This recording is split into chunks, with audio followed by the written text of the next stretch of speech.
आज के सफर में हम इतिहास की गहराइयों में उतरेंगे और उन दो महान विचारों के बारे में बात करेंगे जिन्होंने पूरी दुनिया की सोच बदल दी, जैन दर्शन और बौद्ध दर्शन। लेकिन आज हमारा मिशन है इन महान विचारों को एकदम आसान भाषा में समझना, इतनी आसान भाषा में कि बच्चे भी इसे एक मजेदार कहानी की तरह सुन सकें। तो चलिए समय के उस दौर में चलते हैं। शुरुआत जैन धर्म से करते हैं। जैन परंपरा में तीर्थंकर का विचार बहुत अहम है। तीर्थंकर, इसका मतलब एक गुरु या शिक्षक होता है ना? हाँ, लेकिन इसका मतलब सिर्फ शिक्षक नहीं है। इसका शाब्दिक अर्थ होता है वो व्यक्ति जो इस संसार रूपी नदी को पार करने के लिए एक तीर्थ या घाट बनाता है ताकि दूसरे लोग भी उस रास्ते से पार जा सकें। अरे वाह, ये तो बहुत ही सुंदर विचार है। जीवन को एक नदी मानना और गुरु को वो मार्गदर्शक जो हमें उस पार ले जाए। अगर मैं सही हूं तो जैन धर्म में कुल 24 ऐसे तीर्थंकर हुए हैं। और पहले गुरु ऋषभ देव जी थे ना? हाँ बिल्कुल, पहले तीर्थंकर ऋषभ देव जी थे जिनका जन्म अयोध्या में हुआ था। उनका प्रतीक चिन्ह बैल है और हैरानी की बात यह है कि इनका जिक्र हमारे प्राचीन वेदों में भी मिलता है। मतलब ये विचार वैदिक काल जितना ही पुराना है। हाँ, और उनके बाद 22वें गुरु अरिष्टनेमी हुए और 23वें तीर्थंकर पार्श्वनाथ जी थे। पार्श्वनाथ जी का जन्म वाराणसी में हुआ था और उनका प्रतीक सर्प था। लेकिन जैन धर्म को हम आज जिस रूप में जानते हैं उसे सबसे ज्यादा आकार दिया 24वें तीर्थंकर ने, वर्धमान महावीर। हाँ, वर्धमान महावीर। उनका जन्म 540 ईसा पूर्व में बिहार के वैशाली के पास कुंडा ग्राम में हुआ था। उनके पिता सिद्धार्थ एक क्षत्रिय राजा थे और माता त्रिशला थीं। और जैसा आपने शुरू में महल और सुख सुविधाओं की बात की थी ना, महावीर का जीवन भी बिल्कुल वैसा ही था। महावीर जी ने 30 साल की उम्र में ठीक ऐसा ही किया। लेकिन क्यों? क्योंकि जब आपके पास सब कुछ होता है तभी शायद आपको यह एहसास होता है कि बाहरी चीजें आपको सच्ची खुशी नहीं दे सकती। महावीर जी की ये यात्रा कोई निराशा नहीं थी, बल्कि ये सत्य को जानने की एक बहुत ही वैज्ञानिक और कठोर प्रक्रिया थी। उन्होंने महसूस किया कि हमारी इंद्रियां हमें बाहरी दुनिया से बांधे रखती हैं और इस बंधन को तोड़ने के लिए उन्होंने 12 साल तक कड़ी तपस्या की। 12 साल मतलब एक दशक से भी ज्यादा समय। हाँ, 12 साल के बाद 42 साल की उम्र में ऋजुपालिका नदी के किनारे एक साल के पेड़ के नीचे उन्हें कैवल्य मिला। कैवल्य मतलब सच्चा ज्ञान। इसके बाद उन्हें जिन कहा जाने लगा। जिन यानी विजेता, लेकिन ऐसा विजेता नहीं जिसने तलवार से जंग जीती हो, बल्कि वो जिसने अपने मन और इच्छाओं को हरा दिया हो। क्या बात है। और इसी से जैन धर्म का नाम पड़ा। उन्होंने अपना पहला उपदेश पावा में दिया था ना? बिल्कुल सही। और उन्होंने अपनी बातें उस समय के आम लोगों की भाषा प्राकृत में समझाई। उन्होंने कहा कि मोक्ष पाने के लिए सिर्फ 3 चीजों की जरूरत है जिन्हें जैन धर्म में सम्यक त्रिरत्न कहा जाता है: सम्यक ज्ञान, सम्यक दर्शन और सम्यक चरित्र। मतलब सही जानकारी, उस जानकारी पर सही विश्वास और फिर सही व्यवहार। ये तो बहुत लॉजिकल है, लेकिन बच्चों के लिए या आम लोगों के लिए ये सही व्यवहार असल जिंदगी में कैसा दिखता है? इसके लिए उन्होंने 5 महाव्रत या नियम बताए। पहला है अहिंसा, किसी को भी मन, वचन या कर्म से नुकसान न पहुंचाना।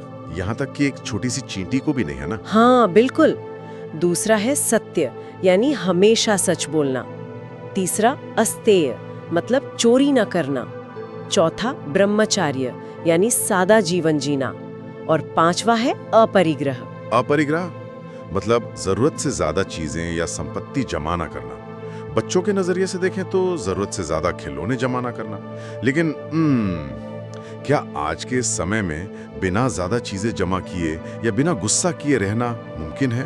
देखिए, मुश्किल जरूर है, लेकिन यही नियम तो इंसान को अंदर से मजबूत और शांत बनाते हैं। अपरिग्रह हमें सिखाता है कि हम जितनी चीजें जमा करेंगे उन्हें खोने का डर उतना ही बढ़ेगा। ये डर से आजादी का रास्ता है। सही बात है। ये दर्शन सुनने में जितना शांत लगता है, मुझे याद आ रहा है कि इतिहास में इस पर एक बहुत बड़ा संकट भी आया था। हाँ, आप मगध के अकाल की बात कर रहे हैं ना? बिल्कुल। एक बार मगध में भयंकर अकाल पड़ा था और इसकी वजह से जैन धर्म 2 हिस्सों में बढ़ गया। हाँ, एक हिस्सा भद्रबाहु के साथ कर्नाटक के श्रवणबेलगोला चला गया।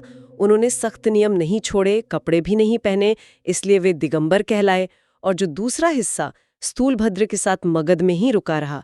उन्होंने अकाल के कारण सफेद कपड़े पहनना शुरू कर दिया, वे श्वेतांबर कहलाए। और बिंदुसार के समय में पहली परिषद हुई थी जहां 12 अंग लिखे गए। बिल्कुल। दूसरी परिषद गुजरात के वल्लभी में हुई और इन राजाओं के समर्थन की वजह से ही आज हमें शानदार जैन इमारतें देखने को मिलती हैं। कर्नाटक में गोमतेश्वर बाहुबली की विशाल मूर्ति, ओडिशा की हाथी गुम्फा गुफाएं और राजस्थान के माउंट आबू में वो दिलवाड़ा जैन मंदिर। रॉक कट मंदिरों के कितने बेहतरीन उदाहरण है ये। अच्छा, एक चीज और, जैन मठों को बसादी कहा जाता था ना? हाँ, बसादी। तो ये तो थी जैन धर्म की बात। तो जैन धर्म के इन नियमों और तपस्या की कहानी से अब हम एक और राजकुमार की कहानी की तरफ बढ़ते हैं, जो बिल्कुल इसी समय में भारत के दूसरे हिस्से में दुनिया के दुखों का इलाज खोज रहा था, गौतम बुद्ध। हाँ, सिद्धार्थ। उनका जन्म 623 ईसा पूर्व में नेपाल के लुम्बिनी में हुआ था। उनके पिता शुद्धोधन शाक्य वंश के राजा थे और माता महामाया थी। और उनकी सौतेली माँ प्रजापति गौतमी ने उनका पालन पोषण किया था, जो बाद में पहली बौद्ध भिक्षुणी भी बनी। बिल्कुल। लेकिन यहाँ भी वही सवाल आता है, सिद्धार्थ के पास भी सब कुछ था, एक खूबसूरत पत्नी यशोधरा, प्यारा सा बेटा राहुल। फिर ऐसा क्या हुआ कि 29 साल की उम्र में उन्होंने अपना घर छोड़ दिया? असल में उनके पिता ने उन्हें दुखों से दूर रखने की बहुत कोशिश की थी, लेकिन एक दिन जब वो महल से बाहर निकले तो उन्होंने 4 ऐसे दृश्य देखे जिन्होंने उनकी जिंदगी बदल दी। एक बूढ़ा आदमी, एक बीमार व्यक्ति, एक शव और एक शांत सन्यासी।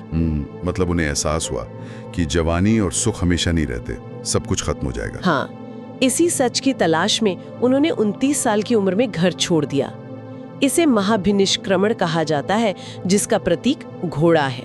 घर छोड़ने के बाद उन्होंने अलारा कलामा और उद्रक रामपुत्र से शिक्षा भी ली और महावीर जी की तरह कठोर तपस्या भी की। हाँ, लेकिन उन्हें लगा कि शरीर को कष्ट देने से बात नहीं बनेगी, इसलिए उन्होंने एक मध्यम मार्ग खोजा। न बहुत ज्यादा सुख, न बहुत ज्यादा कष्ट। बिल्कुल। और इसी रास्ते पर चलते हुए उर्वेला में निरंजना नदी के किनारे बोधि वृक्ष के नीचे उन्हें ज्ञान मिला, जिसका प्रतीक बोधि वृक्ष है।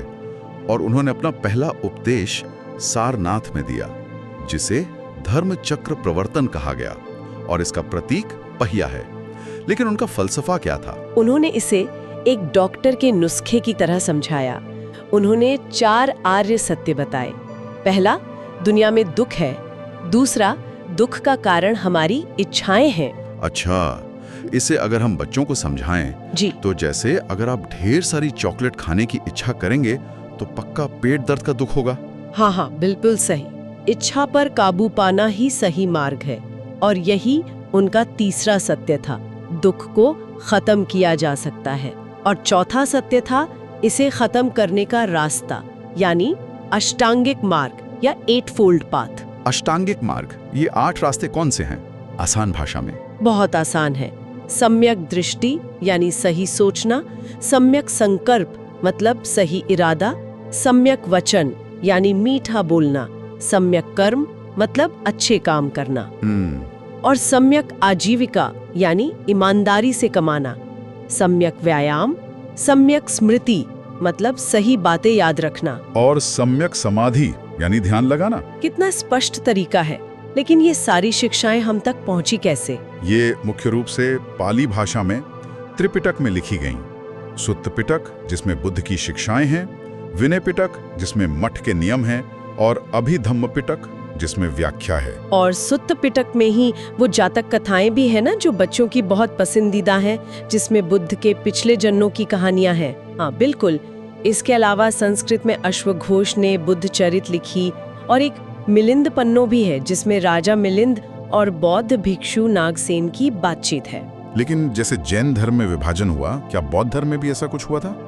वो जो 4 बड़ी संगीतियां यानी काउंसिल्स हुई थी।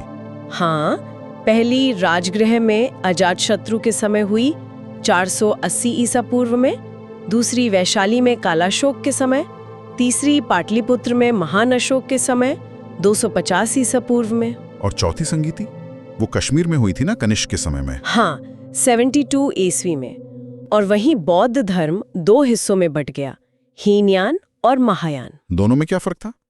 हीनयान वाले मूर्ति पूजा नहीं करते और पाली भाषा बोलते हैं। महायान वाले मूर्ति पूजा करते हैं, बोधिसत्व में मानते हैं और संस्कृत बोलते हैं। बाद में एक तीसरा तांत्रिक संप्रदाय वज्रयान भी आया। और इनकी वास्तुकला तो लाजवाब है।